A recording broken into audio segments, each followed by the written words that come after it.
लेकिन हमारी पार्टी के साथ और व्यक्तिगत रूप से हमारे साथ नाइंसाफी हुई। इसलिए मैं भारत सरकार के कैबिनेट मंत्री से मैं त्याग पत्र देता हूँ।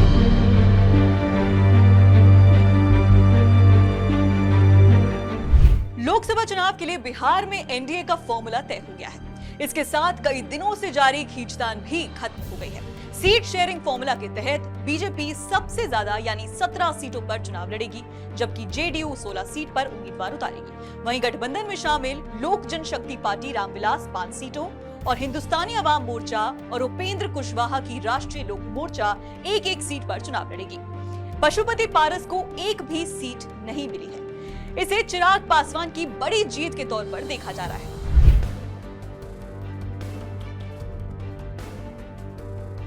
दरअसल राजनीतिक गलियारों में ऐसी चर्चा आम थी कि पशुपति पारस और चिराग पासवान दोनों ही हाजीपुर सीट मांग रहे थे। हालांकि ये सीट चिराग के खाते में आई और पशुपति पारस को दरकिनार कर दिया गया।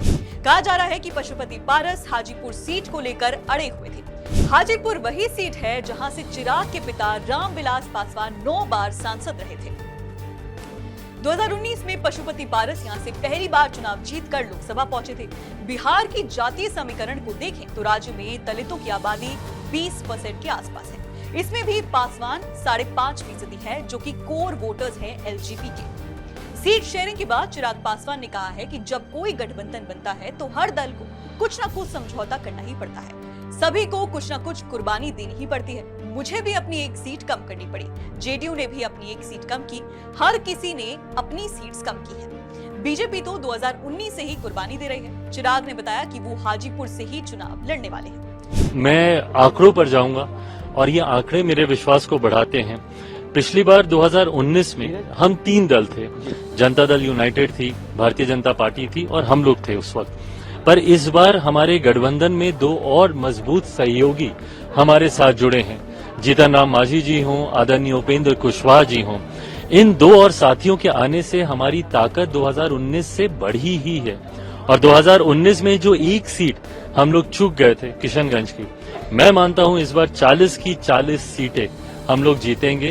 लेकिन यहाँ 2 सवाल खड़े होते हैं। पहला ये कि इससे बीजेपी को क्या फायदा है, और दूसरा ये कि अब चाचा पशुपति पारस क्या करने वाले हैं। पहले सवाल का जवाब तो ये है कि चिराग की एनडीए में रहकर लड़ाई लड़ने से फायदा दोनों को है। एनडीए का बढ़ता कद और 5-6% पासवान वोट बैंक दोनों ही तगड़े फैक्टर्स हैं जो एनडीए को बिहार में और मजबूत कर सकते हैं। युवा चेहरे को आगे बढ़ाकर सीधे सीधे तेजस्वी यादव का डायरेक्ट काट ढूंढकर बीजेपी ने आरजेडी को सत्ता से और दूर रख लिया है और अपना पूरा मास्टर प्लान तैयार कर लिया है। दूसरा सवाल यह है कि अब क्या करेंगे पशुपति पारस। दरअसल एनडीए में सीट शेयरिंग के बाद अब जबकि पशुपति पारस को ये सीट नहीं मिली है, ऐसे में कयास लगाए जा रहे थे कि वो मोदी कैबिनेट से इस्तीफा दे सकते हैं, और हुआ भी एकदम वैसा ही। पशुपति पारस ने आज यानी कि 19 मार्च को मोदी कैबिनेट से इस्तीफा दे दिया है। उन्होंने साफ कहा कि वो हाजीपुर सीट के लिए कोई भी समझौता करने के लिए तैयार नहीं है, और अब जबकि बीजेपी ने उनकी बात नहीं मानी है तो वो मोदी कैबिनेट से इस्तीफा दे रहे हैं। सुनिए पशुपति पारस ने क्या कहा। साथियों, कल एनडीए गठबंधन के द्वारा बिहार में 40 लोकसभा सीटों के लिए किस दल को कितना सीट मिलेगा इसकी घोषणा हो गई। मैंने आज से 5-6 दिन पहले प्रेस वार्ता में मैंने कहा था कि हम तब तक इंतजार करेंगे जब तक एनडीए का विधिवत घोषणा नहीं होता। कल विधिवत घोषणा हो गया।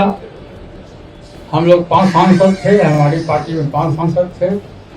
मैंने बहुत ईमानदारी, बहुत लगन से, वफादारी से मैंने एनडीए की सेवा की।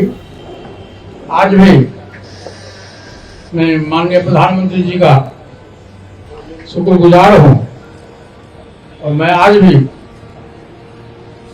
वो देश के नेता हैं, बड़े नेता हैं, लेकिन हमारी पार्टी के साथ और व्यक्तिगत रूप से हमारे साथ नाइंसाफी हुई। इसलिए मैं भारत सरकार के कैबिनेट मंत्री से मैं त्याग कर देता हूँ। आप बोलना था मैं बोल दिया। अब देखिए भविष्य की राजनीति आज हम अपने पार्टी के जितने भी हमारे वरिष्ठ कार्यकर्तागण हैं उनके साथ मैं बैठ के तय करूंगा।